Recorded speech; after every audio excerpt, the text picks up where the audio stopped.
gonna love this. I want to hear it. I'm objective. You're critical. Anico at the disco. He's positive. Join the Mixtape 615. Today, tomorrow, yesterday, It is the dopest supporter group in all of Nashville. forever. Testing. 1, 2, 3. This is Mixtape 615 podcast, baby. And we are the voice of who? The fans? That's you. All right, check this out. We're going to talk some NSC real quick. So lock in with your boy, Tunji, a.k.a. Young Turtle, East Soccer Face, SF Doom, the DR Kid, affectionately known as Steam Poppy, Yamame Por Favor, Mississippi My Ties on this beach in Belize, feeling cool like a summer breeze. I will be back in Belize in the next month or so. So, Ooh. you know what I mean? I'm gonna be on the Mai Tais, but before that, you can catch me at Lucky's throwing down some Malort shots. I heard Logan, that you stepped in for me this past. No. Who stepped in? Who stepped in and did the that Malort was thanks shots? to Bill Rousey. He is the one who stepped in and did the Malort. Bill Rousey. I was took not the- about to took- touch took- that. I was, All right, we see I you, was Bill. stuck We at see you. work. I was stuck at work, which is why I was not able to do my customary. That would have been rough. The would've rule been is 3. Yeah. when we lose. Yeah. The rule is 1 per goal when we lose. So You better not lose Yikes. another 5-0 like last year. well, I mean, we're playing Chicago, so we'll get it. I just say we're playing Chicago, so there's We'll like, get there. you know, there's definitely going to be some customary Malort shots just off the dome. But before we get there, Austin, can you tell them who you are, please? What's up, guys? My name is Austin, aka Wild Mane, aka Ginger Snap. Don't cross this Ginger because he may snap. Aka the Fumbling Dublin, aka Oh, yeah. Chicky Parm Parm, aka Red Beard, the dopest pirate in all the 7 seas. All right, Logan, Boom. tell them who you are. All right, guys, y'all know who it is. It's Logan, aka Beer Main, aka Manga Main, aka Lucky Logan, aka the Thunderbird with the Underberg. And this Woo. is the Mixtape 615 podcast brought to you by the Mixtape 615 supporter group, the dopest supporter group in all of Nashville, in all of soccer, in all the world. And you know what it is. Jump in with us, get in the mix. Go to Get in here. mixtape615.com. That is mixtape615.com and jump in with us, guys. Tons of awesome news out there in the soccer world. Trent Alexander coming in, probably his final goal with Why do we Liverpool. let him do this? Probably his final goal. It's like tons of with soccer Liverpool. news, but he only Why focuses do we on let Liverpool. him do this Tons of every soccer week? news in the world, He but does only this one to us team. every week. Only one team gets the focus. Only Hey. one. This guy is biased. Hey, what about Harry A little Kane bit, might a get little his bit. first trophy? You Hey, know, what only about 2 wins Giroud? away. What about What Giroud about getting the his fact that first Arsenal goal? beat? No, let me get mine in. What about the fact that Arsenal beat Real Madrid? We're not going to talk about that. I mean, we can Come talk about on. it. They wore the black to get him into the and just put him to rest, man. Took him Hey, to the sometimes funeral you gotta be the home. man in Put black. him We to got to bring the rest. Sometimes you soccer gotta be the news, man in Tunji. black. But We hey, got to bring the hey. soccer news. We got to Yeah. bring the soccer news all the way back because we just got a 5-0 victory over Chicago. Uh-huh. Wait, that wasn't us. That Huntsville. was Huntsville. Oh gosh, we got to focus on the other one, don't we, guys? We have to talk about it, guys. a 3-0 victory. Not for Nashville. Austin, take us in, man. Yeah, well, let's get right into it. Just like Logan said, Nashville went down 3-0 in Seattle. We want to come back home. It was too rainy, too chilly over there, and we like the warm weather. That's what it was. We just want to come all the way back over here. I don't think it was raining that day, actually. But It it's looks Seattle. rainy. It's always rainy. It looks rainy. It's Seattle, bro. All right, but it was a tough one because Nashville did give up 3 within a span of 15 minutes early in the first half, and then there was no coming back from there. But yeah, let's jump right into it. What went wrong for Nashville? Tunji, what stood out to you as like the turning point for this one? That's a great question. The first goal was it was almost forgivable, right? It's almost forgivable if you don't look at how they let old buddy just like dribble right through the middle of the field and find that pass. Like if you don't look at that, that's like okay, all right. Like, you know what I mean, like he, what's his face got open. The Har might have been too far back in no man's land, but you can make excuses for the first one. The second one, Not really. Again, another lapse of defense, but mostly just watching the ball, watching the guy with the ball do things with the ball and not adjusting fast enough. The third goal, much of that. So, technically, to me, I'd say that like we were in the deep end when that second goal went in. That's when I realized, oh, these guys aren't on it today. The defense is off. They're not sharp. No one's hungry. No one's aggressive. No one's jumping to attention right now. But hindsight is 2020, right? When I go back and I rewatch that game, there were warning signs early on, bro. Yeah. Early on. Like, I mean, there was multiple times in the beginning where Joe tried to play out of the back, right? And he's immediately met with like two Sounders players not trying to get the ball, but just telling him where to put the ball. He's like, no, they said, no, you can play out of the back, but you're like, that happened early on, right? Hani, we always got to talk about Hani. That's our guy. That's our talisman, right? One week he's great, the next week he's not. It's what it is when you're a player of his stature. The microscope is on you. But what I noticed early on with Hani was there was too many times where like he, if anyone, when we talk about lack of aggression or lack of like really, really urgency, there's times early on in like the third minute where he's just like losing the ball and like, I mean, I legitimately had to rewind it a couple times. Like, what was he thinking there?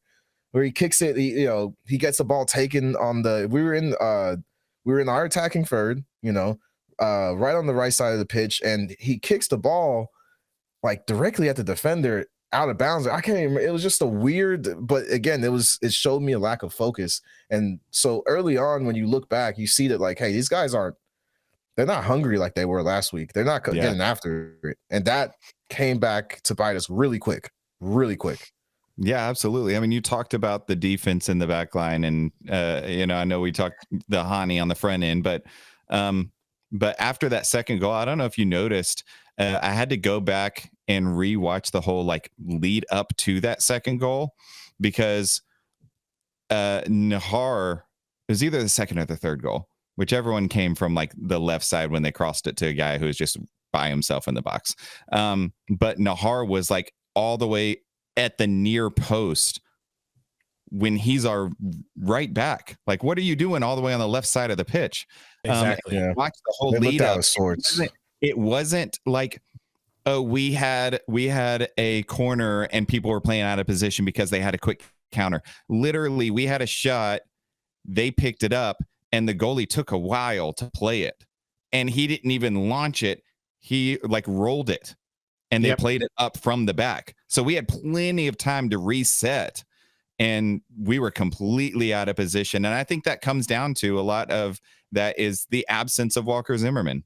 You don't have him in the back right now. I mean, Palacios looked good a couple weeks ago in his first start, did not look good, looked out of sorts a lot this game. And I know he's getting into, back into game speed. Everyone talks about it in every sport. It is different.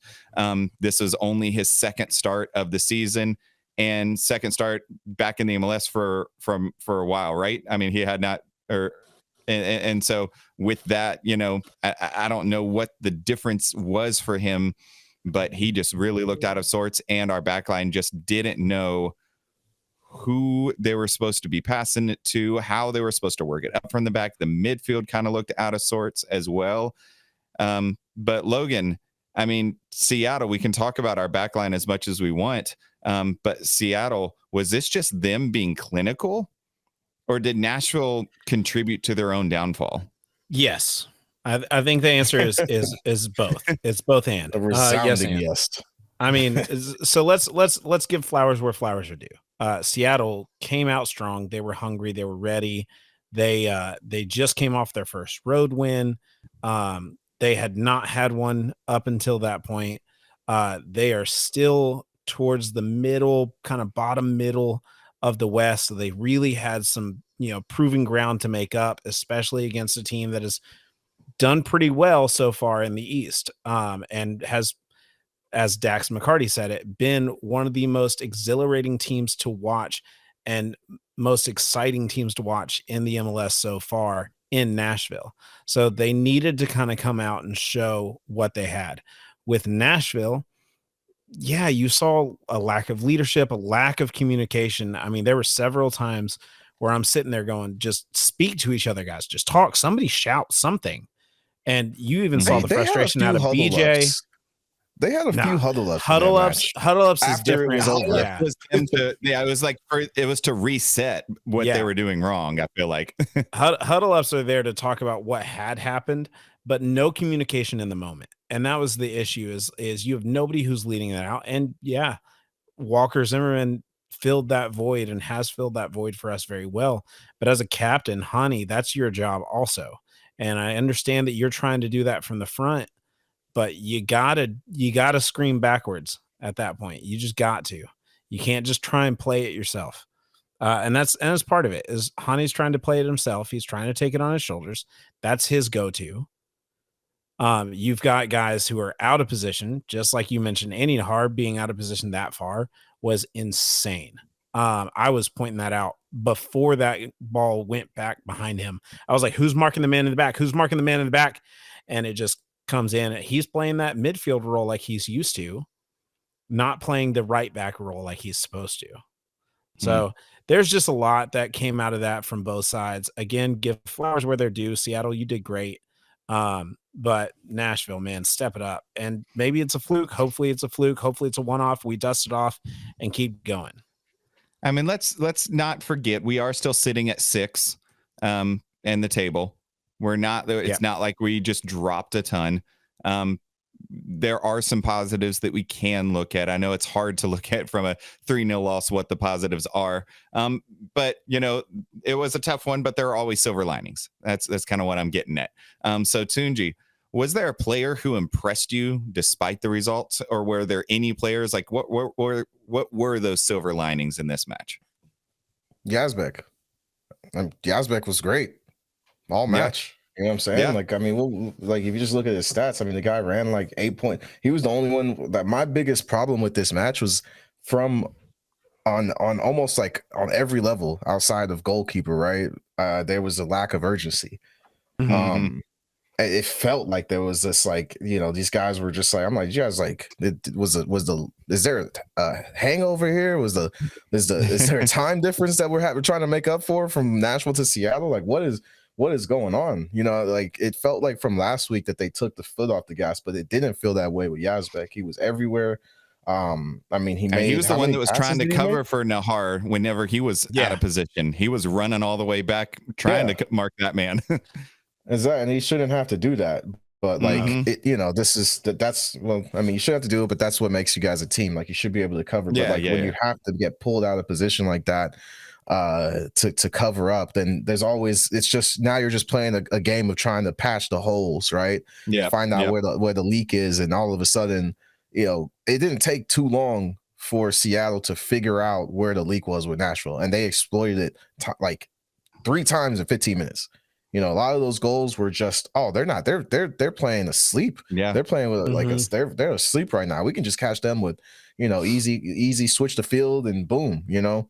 So to me, the biggest silver lining was for sure like Yazbek. Like I know that you know, Doug had hit us up in our group chat and was like, yo, like Yazbek for starting in over Tagstuff or no, who started who did Tagstuff? Yeah, Tagstuff came out of he came in for Brugman, I believe. He came. Okay, so Brugman got the start. But Brugman started the past couple with it's been like Brugman and Yazbek have kind of switched back and forth. And this time we let Brugman take Eddie's spot, and well, that didn't work. Well, there's some reason behind that, I'm sure. There's some card trouble, card issues with Tagseth, and so it's understandable. Like I don't think BJ was wrong for that, but you know, there's a lot that goes into that, and you don't expect this kind of result. You know, like you don't expect, not at all. Maybe if you go down a goal, but you don't expect 3 goals in 15 minutes. So that's a tough. Did you see BJ's face after the second? Was it the second goal or the third goal where they just did that third long goal? Yeah, like it was the third. I think it was the third. I was like, just, yo, wow. I don't think I've ever seen Gary Smith like have that 1,000-yard stare. like that. That was it didn't look like he was shocked. It looked like he was going to tear them a new one in the locker room. Like that was the first time I've seen BJ like show real emotion. That's not like this like I don't know Midwestern charm that he seems to have. Like whatever it is. I don't think he's from the Midwest, but he's got some sort of weird Midwestern type of nice guy situation going. But he seems like a nice guy, but that wasn't a nice look. Yeah. But Logan, you know, let's talk some other players or an other player. Chris Applewhite made his Nashville SC and MLS debut. So how big is that for the club? You know, another homegrown player getting a start.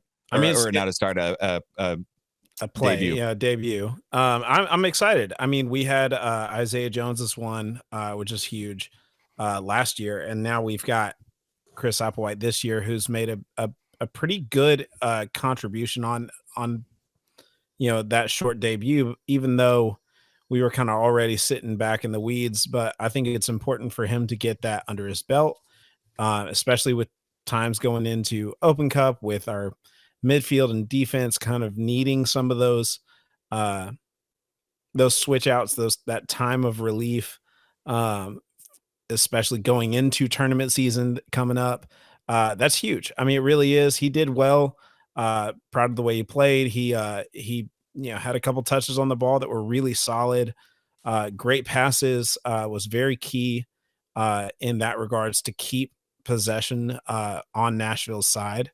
I don't think he turned the ball over at all. In fact, he dribbled through a couple people to actually get the ball out of harm's way once or twice. So very excited about that. I think he's historically the youngest person to start or to come into the match, right? To make his appearance for right? Nashville. Yeah. For Nashville. 17 years old. Yeah. 17, man. 17 like the kid's so still in days. high school, like, and is playing professional sports. I'm pretty sure at 17, I was happy I had an Oldsmobile Alero, and that's but hey, it does speak to the future of the academy. You know, like Nashville SC is now getting a couple of homegrown players. They are getting some playing time. I don't know how much we'll see from them, but the couple debuts that we've seen, both from Applewhite and Isaiah Jones, they didn't look bad. You know, it wasn't anything that was just awe-inspiring of like, oh, this guy's a prodigy. However, it also wasn't something to look at like, never play that guy again, send him back. There's a reason why he's, was in an academy, or, like we're not having those reactions to that player. I mean, so it's positive. I think that it as the growth happens, as BJ, who was head over Philadelphia's academy, is now in charge of the club. I think you're going to see more and more of this. I mean, we've seen it with Wyatt Meyer coming in, with Corcoran coming in, now with Jones, with Julian Gaines. A lot of these young guys, they're hungry, they're ready, and they are doing well enough to actually move up. So that's a big deal for our first year coach, if you will, to have a lot of those young players already developing to the point of being able to move into those positions. Yeah, absolutely. So what's next? We mentioned it. We got Chicago coming up. Some alert shots maybe coming soon. Hopefully a lot less than what Bill had to take, I guess, this hopefully week. It's 0. Yeah, zero's the magic number there. Exactly. Yeah. But heading into Chicago, Tunji, what is the one thing that Nashville has to fix fast? Logan, earlier in the segment you mentioned Hani is still the captain and still the leader. I actually disagree with you in this segment, in this section where he has to be also commanding that back line. I think you can have someone on the back line like Walker Zimmerman, who is the captain, who is one of the best defenders in the nation, and can hold it down, right? I think if you don't have a Walker Zimmerman, you still need someone else on that back line. Like they need to be finding whoever that next guy is, whether he's cap's material or not. You still need someone else in that back line who's going to be able to snap people back into focus, because we've had a focus problem since Walker Zimmerman left the game in Charlotte. Right. We've struggled against Real. No one wants. We got lucky against that. Real. We played good, but we got lucky. We played good at times to stay in the game, but focus not been there. hasn't been there since Walker Zimmerman left. So you need other steely, whether it's a steely vet or somebody like a that's hungry, like a Chris Applewhite, who's gonna just keep pushing. Like, I'm not asking a guy like Chris Applewhite to come in and save our back line. I'm asking for someone who's seeing that void that is being left and is however they got to do it, whether they're a rookie, they're a veteran, they're somewhere in between. Like, fill that void with whatever you bring, because right now something is missing when we don't have Walker. So going into Chicago, we've seen it, bro. Like, we've seen what Berhalter is doing over there. He's turned that program around very quickly. Yeah, Costa. So I don't want this to be a battle of the former co-coaches. You know what I'm saying? I don't want it to. There's gonna be a narrative around this game. Oh yeah. I'm not sure if we're ready for it. You know, like after this last match, I'm not sure if we're ready to handle that narrative right now. Yep, absolutely, Logan. Same thing. I mean, you know, what is your one thing that Nashville needs to fix before this coming up match? I mean, I would say there's two. Communication is key, and know your position and stay there. Yeah, absolutely. Defensive organization for sure needs to happen, for sure. Also, I mean, mental resilience, guys. I mean, it feels like, you know, it really got in their head after that first goal and then completely went downhill from there. So I feel like they weren't taking it seriously. I don't mean to drag on, but it just, to me, it just felt like I don't know if they, obviously they're professionals. You want to say that they were taking their opponent seriously, but I don't think they're taking the opponent seriously if you allow them to score 3 goals on you. Like, you obviously didn't adjust after the first goal. You definitely didn't adjust after the second goal. And it wasn't until halftime where BJ Callahan put 5 in the back to help us get back, not even get back in the game, just to leave out of there, saving we did 3 in the back. We kind of switched our fullbacks to wing backs. It was after stating he wouldn't. Second half, bro. Yeah, it was 5 in the back in that second half. He threw in the towel, man. He even stated I don't mean to beat before the match. Before the match, he said he wasn't going to change anything up. And then at halftime, you know, at that point, you got to change it up. Well, and that was kind of what he said. He was just like, I had to change things, you know. Yeah. Well, that's a perfect little segue to our next segment, right? Like, I think we're going to talk about some things that we need to switch up and how we're going to do it. So stick around for a new version of Play, Skip, and Repeat.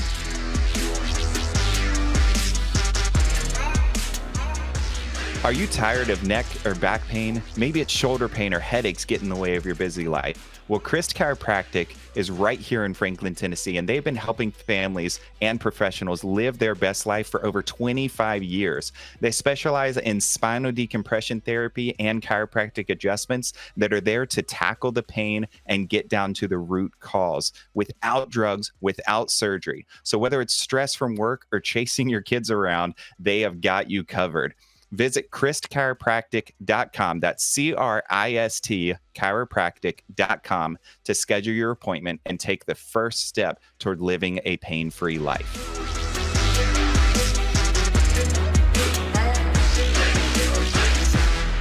All right, and we're back from the last time that we were back from being here and back again. That works. Do the math on that. Once you do the math, you'll figure out that works. Anyways, we're going to talk about Play, Skip, Repeat. We've been doing Play, Skip, Repeat. Is that the new Common Core math? Is that what it is? Sorry to cut you off, but that's what it felt like. I don't know what that is, bro. I'm almost an elder millennial at this point. I don't know what these Gen Z slangs you're using on me. And some new version of Neil deGrasse Tyson's like multiverse theory that did work. I do agree with you. Hey, all right, we're back. Take us in. That's the type of nerd stuff I'm on, bro. Quantum. In some version of the multiverse, Nashville SC beat Seattle 3-0 in 15 minutes. And we're here talking about the fun things again. Yeah. Speaking about fun things, we wanted to switch up this week's segment of Play, Skip, Repeat just a little bit. We want to see, see how it goes. See if we can finagle this the way that we'd like to.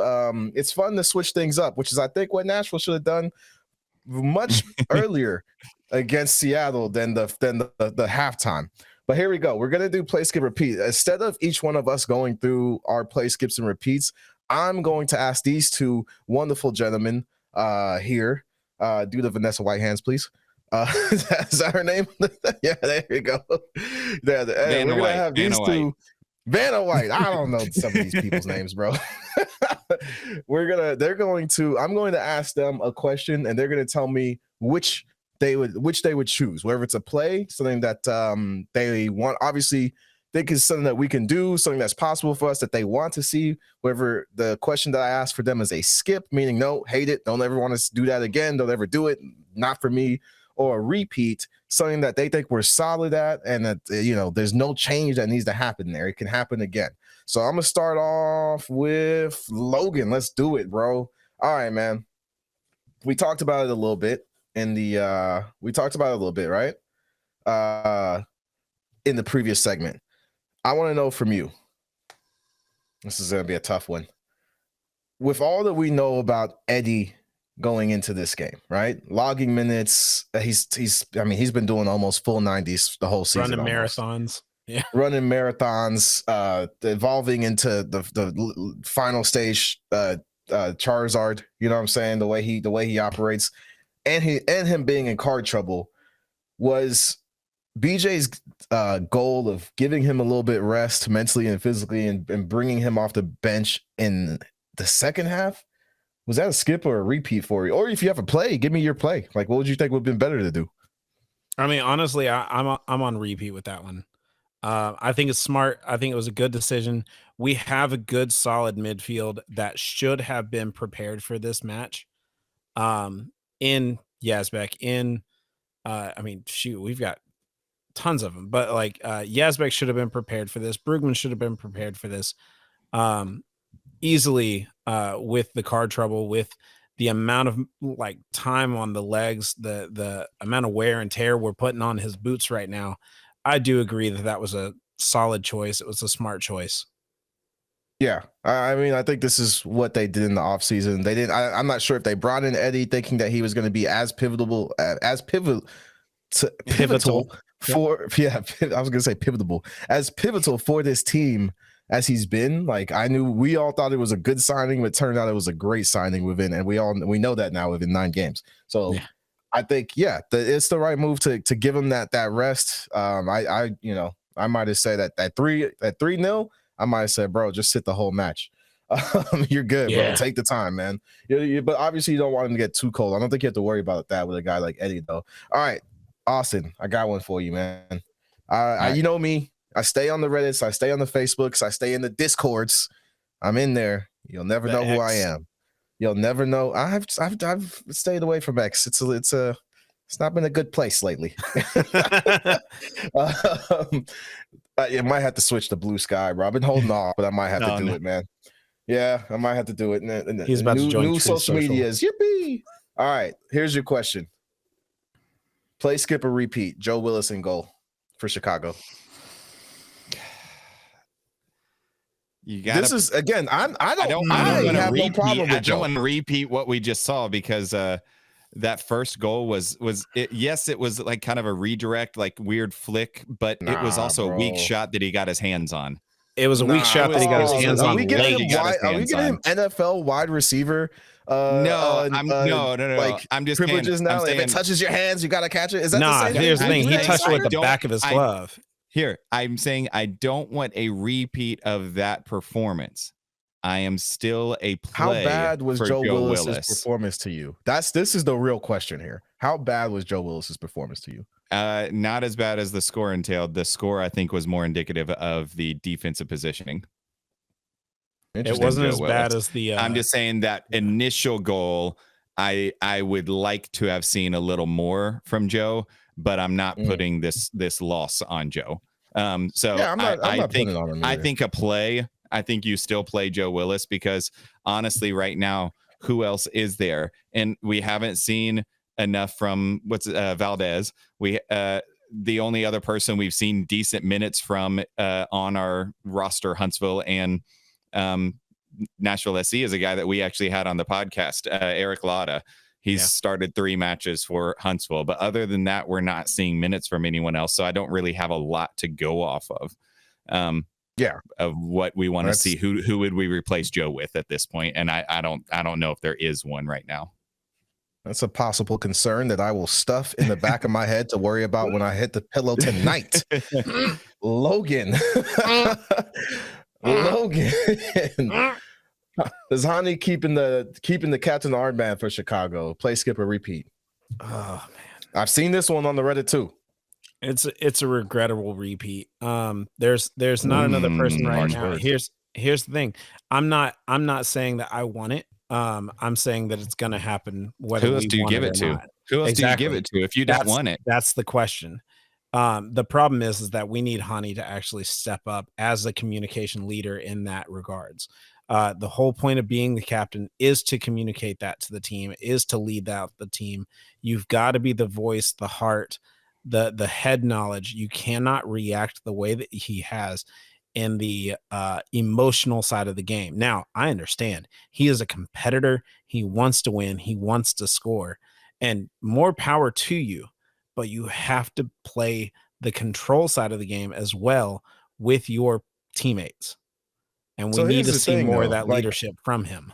I feel you. Here's the thing when like we say these things, we don't know what it's like behind closed doors. Like Hani We might don't. be he might actually really be the guy behind closed doors, and he's super Yeah. aggressive, and we just don't see that on the pitch. That's not his style. He could also be what I suspect. When I've always suspected about Hani, I don't see personally. With what I can see with my eyes, I've never really, and just like what I deduce from like, like he seems like a really nice guy, really great guy, really cool guy to be around. Yep. But he doesn't always strike me as like in like what I've seen from, the other teams that I'm a big fan of, those guys that turn out to just be like real in the trenches leaders. It doesn't seem to have that personality to me. So it's like, are we asking this the right thing of Hani? It might be, but yeah, it could be that Hani should be wearing the captain's band because hey, he's Hani Mukhtar, right? MVP, right? The guy that highest paid player for Nashville. You want to put that on him, but what if it's not? Like then at that point, then again, it's like who do we turn to, especially with a roster that is he's one of the few guys with multiple years on that roster that's been there for a long time. They're doing an overhaul right now. So I'm not sure. I mean, I'd be down to flip the captain's armband around and see if there is another leader. If there's someone stepping out in practice, I'd be down to check that out. I don't feel like it has to be Hani. Yeah. I just don't know who that person would be. We don't know, but BJ knows. Yeah, I'm not against it, but I just from like the eye test, who would you give it to? What the eye test. Answer that question. I can't. Exactly. have no idea. Yeah. I'd have to be on the training pitch. You know what I mean? I'd give it to the guy who's working his butt off, who isn't scared to call out teammates. Sounds to me like I might be giving it to Eddie Taxif. You know what I'm saying? Like that's a little too soon, but like, well, that's why I asked, like, who's communicating to the players, because there's a really good book out there. If you haven't read it, definitely encourage you to read it. But it's called "How to Lead When You're Not in Charge." Yep.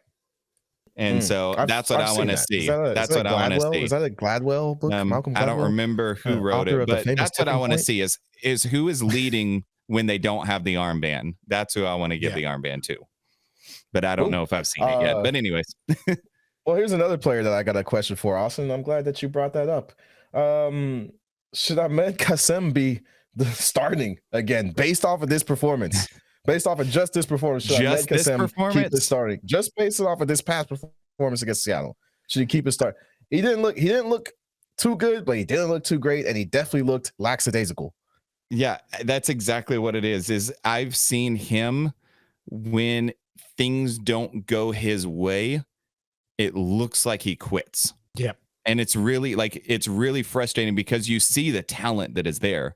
It's between the ears that's the problem. Yeah, for sure. And so with him, I would bench him, send a message if nothing else. But also I've been begging for it, and I don't know what BJ has against him, but I want to see more from Schaffelberg. He came in and actually looked pretty good, sent a good cross in over to Surridge at one point. I want to see more. I don't understand how a guy who is good enough to get called up to his national team, because Canada is not like a joke of a national team. They're actually doing pretty good. They got third place, or were at least in the third place match in Copa. With Schaffelberg basically being, a big contributing factor of that. And yet he's not good enough to start for Nashville SC. He might not fit this game scheme, man. That's what people are saying. He might not fit the game scheme. Everyone's saying it. Everyone's saying it. Yeah, I'm like, what's the difference? What's wrong? And so I want to see more from him. You know, he is a true winger, but I want to see if he can play more inside, similar to what Kassim is doing. But he's got to get minutes to be able to see it. I think he's got to be able to dribble to be able to do that. Skip. Kassim. Skip. Oh, wow. Okay. That's strong. Okay. Cool. First skip. As a starter. Yay. As a starter. All right. First skip as a starter. Let's do it. All right. Let's go. Let's move on. This one's an interesting one to me. So, Logan, actually, I'm going to open it both up to both of you. But, like, Logan, hit me first. Charlotte and now Seattle. Quick teams, quicker transitions, right? That's seems to me to be Nashville's kryptonite so far. And I kind of knew going in with BJ's style that that's what's going to kill you. That's what's going to really hurt you.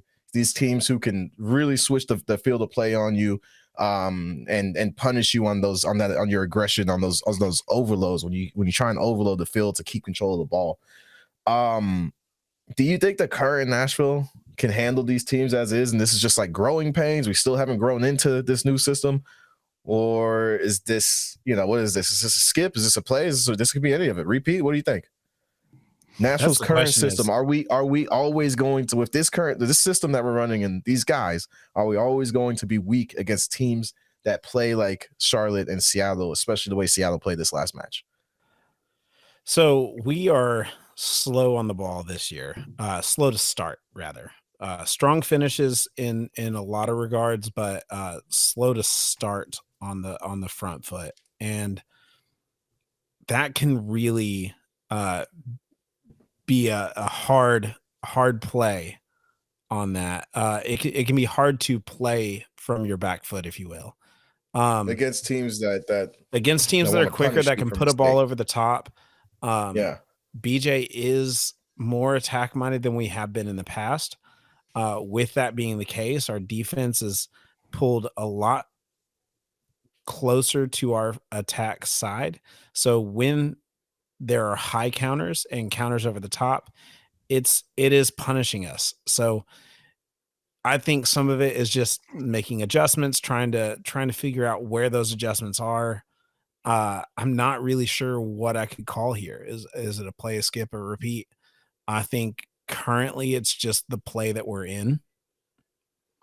I don't know how much longer I can keep it going before I have to skip.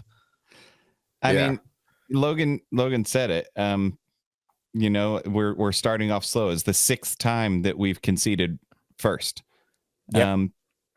If you look at our goals for, we had that 3-game win streak, but our goals for, we only have 1 less goal than Miami. The difference is we've given up 5 more goals than Miami has.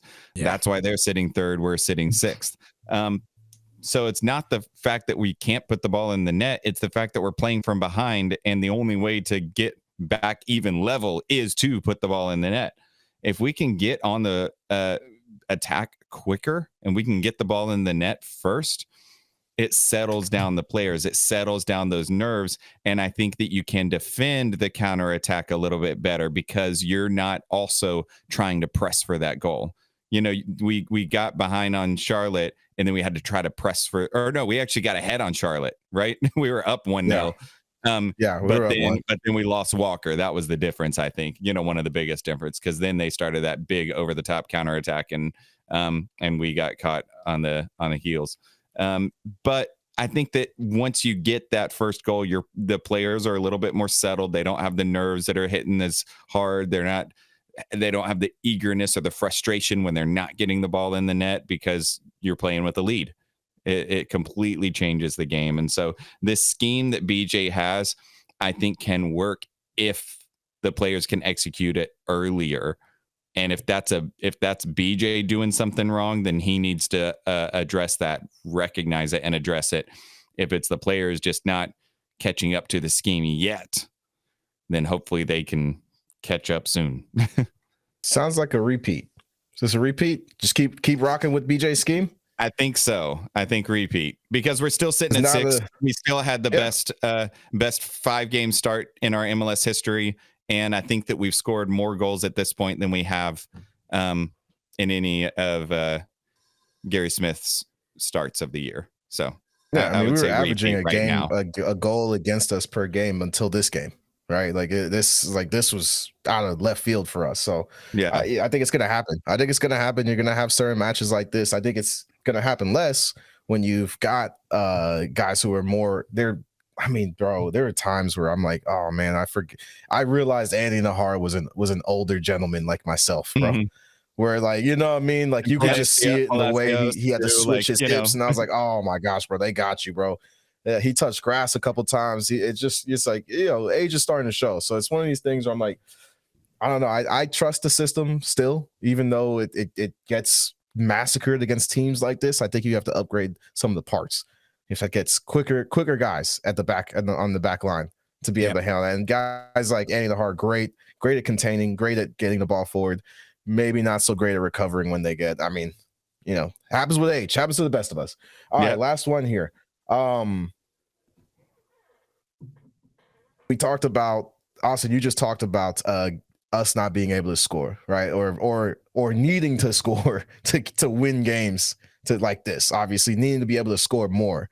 1 or 2 games may not cut it. And I think last week we talked about, well, we don't know where the goals are coming from. We don't have that one guy who's like, for sure, like, you know, Jesus Ferreira, if he hadn't have got the assist, then he would have gotten the goals in that game.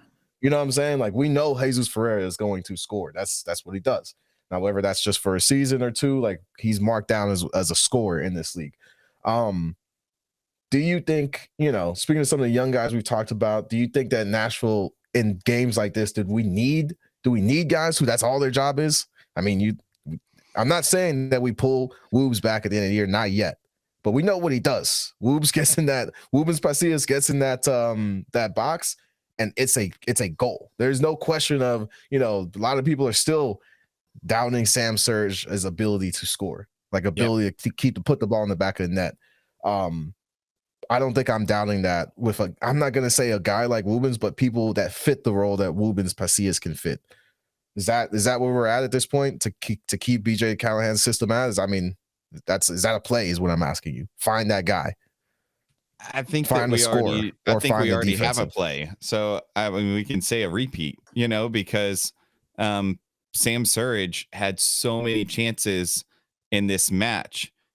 He just had no support around him in this match. If you go back, I actually went back and watched because I had to listen to the radio broadcast for this match. But when I went back and I actually watched it, Sam Surridge had a lot of chances and quality chances that looked good. He had a lot of shots on net. I think that it was just unfortunate with the play of the rest of the team and the fact that we were, you know, we conceded early and conceded a lot early and quick. Okay. So you're giving me a play, and your play is more Sam Surridge, which is the exact opposite of what like maybe a repeat. The fan base is calling for right now. I understand that, but you know, like as somebody who's been watching the game for a while, I think that Sam has more in him. I think that we're not quite playing to his strengths last year. You know, we said it, what was it, last week or the week before, that he is now the 3rd leading goal scorer for Nashville SC's history. Yep. And he's only played like not even 2 seasons with Nashville, 1 full season. Numbers don't lie, bro. And so I think that he is a goal scorer. I just don't know if like we're getting the right stuff service around him or the right service to him or playing to his strengths. Because we've also seen him create for himself too. It's not just like his header is dangerous, but he's not just doing it with his head. You know, he's created for himself, and so I think that we've got something. Last season, he led our team in goals. I mean, you got to think about it this way, though. It's just like I think here's what the play should be, in my opinion. Similar to the way that we want to do to Ahmed Kassim, bench him. Bring up Adam Sipich. Yeah, bring up Adam Sipich. Like, let's bring up a scorer from Huntsville just to light a fire under him, just to send a message. Hey, if you're not going to do your job, we need to find some people that will. And maybe that's what we do. Sure, if Adam Sipich is going to be the guy that lights that fire under Sam Surridge. Healthy. I mean, Eck gets healthy. let's see what Eck does. Let's bring Woobens back. Let's do what we can to find him. And maybe that's something that we're going to be searching for during Open Cup. But like for real, we need to find that next guy who can come up and either support Sam or take his place. And I think that's something that we need to discover during this year's Open Cup or during the next few matches. So that's my play on it. Okay. Speaking of Open Cup, I know, guys, we've got an Open Cup match. I know we got an Open Cup match coming up, though. We are going to be playing against another Tennessee team, the Chattanooga Red Wolves. The Chattanooga team, not from Chattanooga, if the Chattanooga people are listening. So we're going to talk about that here in just a second. Stick around. What's up, Mixtape family? The new season's around the corner. In fact, it's already here, and you know it's time to turn it up. Tailgates, away match days, the whole shebang. And here's the play. Our official watch party spot this season is going to be Lucky's 3-star bar. That's 3 stars out of 5, and it's just a short walk from Geodis Park on 4th Ave. Nah, man, I'm giving them 5 stars out of 5 because Lucky's is where it is at. The pregame is strong, catching every single minute of the action, watching our Nashville SC boys get the dub with the dopest supporter group in all of Nashville. And you already know you can still get lit with me at Lucky's. Cold drinks, glizzy, screens everywhere. The vibe is undefeated. So roll up with your squad. In fact, you're part of our squad. Come to Lucky's 3-star bar. It's our new away match day headquarters. Let's make this season legendary. Big energy all season long. Let's get it. Yeah.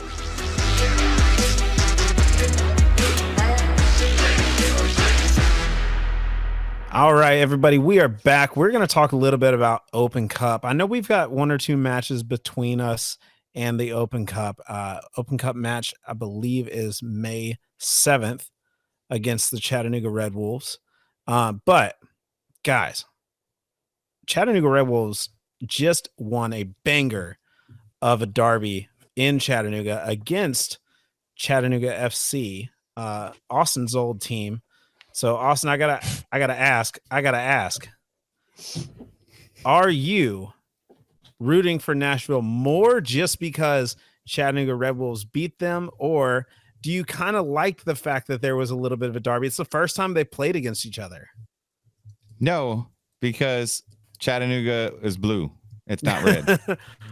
Austin's old team, man. That was before you moved up to Nashville. I was a Chattahooligan long before I was a part of Mixtape. You were, and I'm proud of you. That's a fun one to when they were a semi-pro team. I watched that stadium get filled to capacity for a semi-pro team. 16,000 people showing up for that. Yeah, that was crazy. I was Chattanooga FC, CFC, die hard. So you rooting Nashville just a little bit harder? Oh now? Yeah, I want Nashville to put the Wolves down. All right, I wanted to put them down. So, and I kind of hope they do too. Toji, like Liam Neeson style, or oh yeah, like the gray, yeah, absolutely. Yeah. Put him down. Put him down. If you haven't watched that movie, watch that movie. It's one of the best Liam Neeson movies ever. There you go. All right. They've got 3 breakout scorers so far this year. They've only scored 6 goals, but I mean, they've got a 1, 2, and a 3 scorer.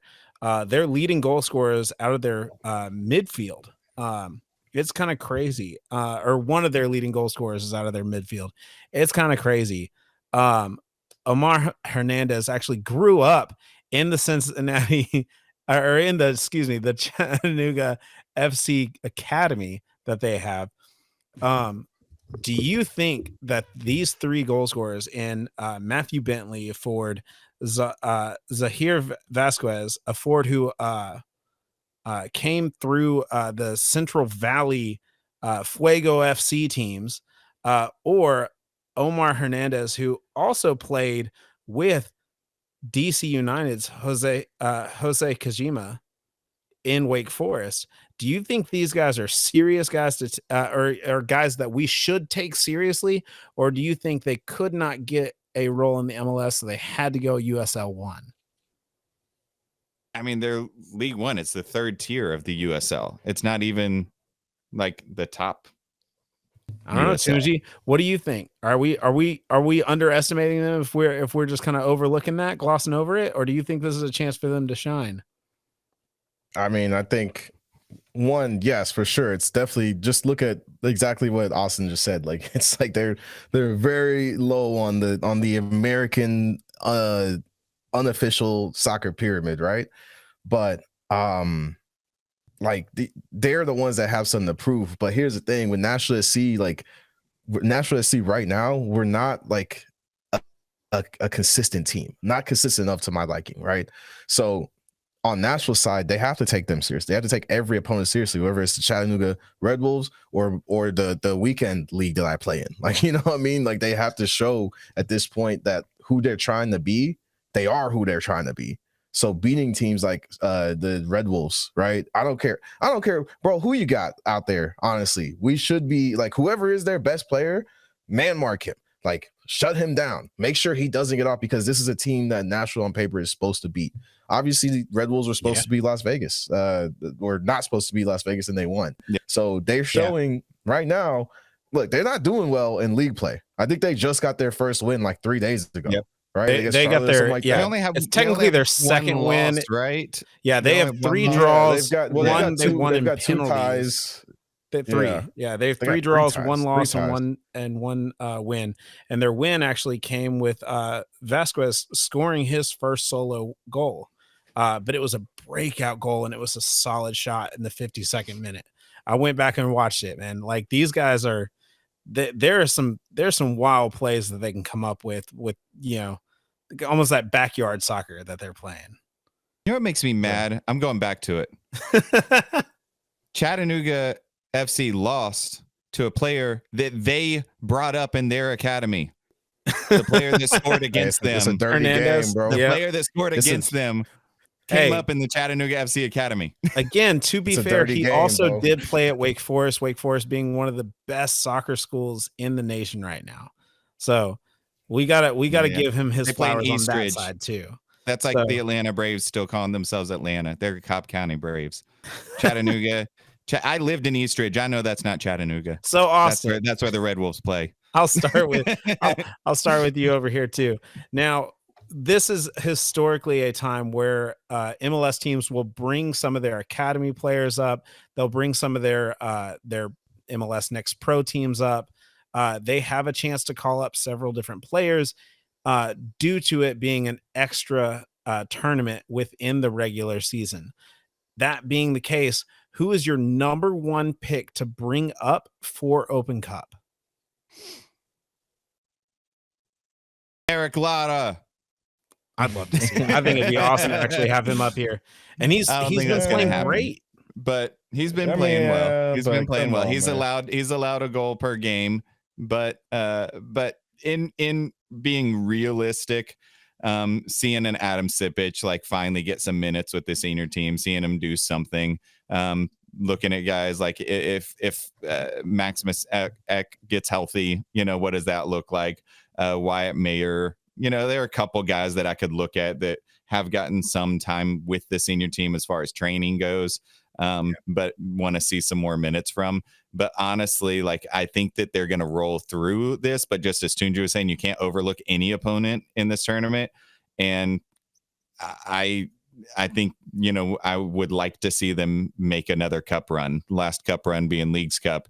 I want to see them make another cup run, and I don't want to waste opportunities by calling up too many people. Yeah, this team has to make a cup run, like a legitimate cup run. I keep saying, the season's looking shaky right now, bro. It's looking shaky.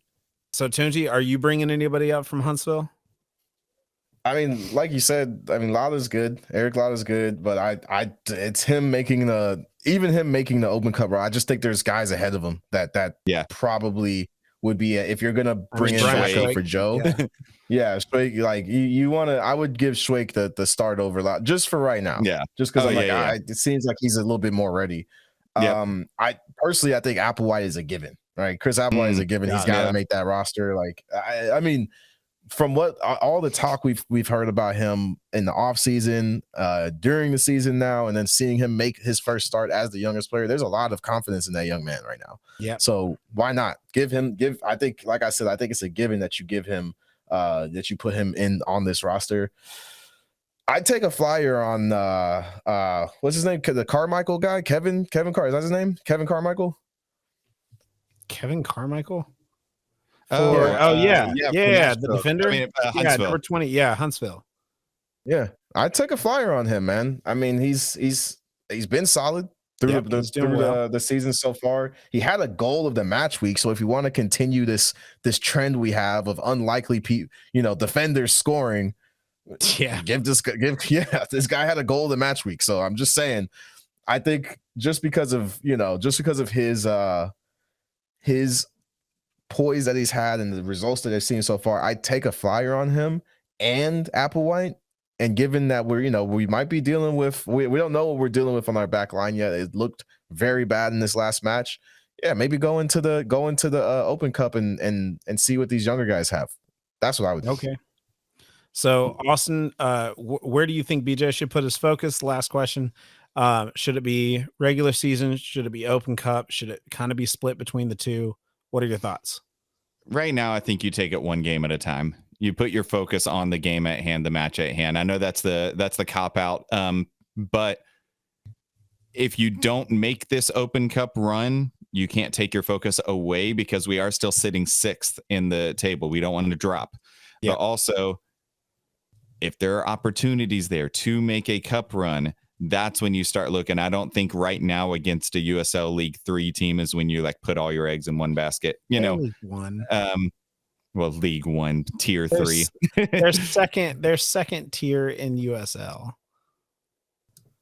Yeah. No one cares. It's USL. It's USL. All right, Tunji, what are your thoughts on that? Bro, look, I hear you loud and clear. Yeah, a day at a time, platitude after platitude. All right, look, make the run, BJ. Go for it. Focus. Go full. Go all in. Because at the end of the day, if you make it far and the guys learn a good lesson and we all come together for kumbaya at the end, if we just fall a couple steps short, this is a moment that can. Last time we made a cup run and we didn't win, didn't go our way, and so we reverse it. All right, now we're going into the run. Reverse the curse. You go into the cup, a little shaky, not knowing who you are, and all of a sudden you have a great run. Maybe you mess around and win it, and then we come out of it the opposite of what happened in League's Cup. All right. This is conspiracy theory number one. It would be the first Nashville team to bring back silverware. It's not even just that. It's one, I just think, bro, they're not winning MLS Cup this year. Our goal is to make the playoffs, not to win it. Let's be real with what we got. So I think it's, given the way the MLS playoffs are structured, I feel, and what we've seen so far for this team, I feel like they could mess around, put all their effort in US Cup, drop a few spots, drop a few games. As much as I hate to say it, drop a few games of points in league play, regular MLS league play, and then still make a strong run once you figure out what your Open Cup situation is. But at this point, if I was BJ, I would be putting all my eggs into, how can I get this team as far as possible in the Open Cup? Not just test the waters, jump right in. You're MLS right now. You see what they've done to the Open Cup. They've massacred my boy. They really have. It's pretty easy for an MLS team to go all in and sweep and clean house, honestly.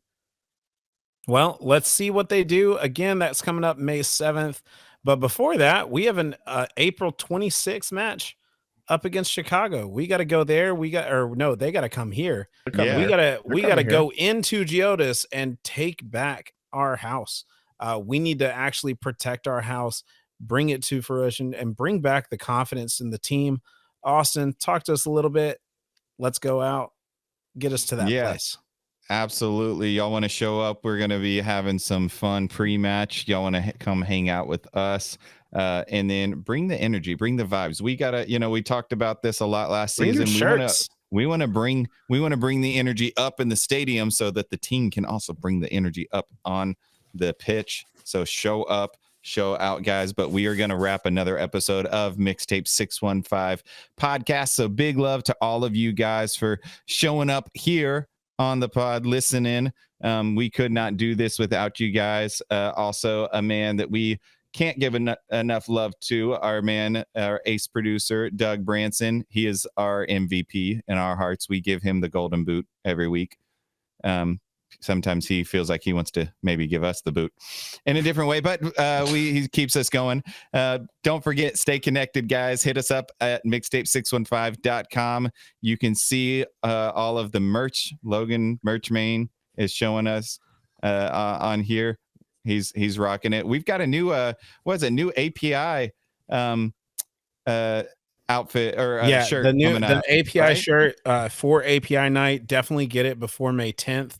May 10th is API night. It is amazing. Our very own Addy, the engineer, the man himself. He is the one who designed it. Kind of based around guys. It looks good. The detail work that is in it. The detail work, guys. Go check out our Instagram post. It has all the info on there.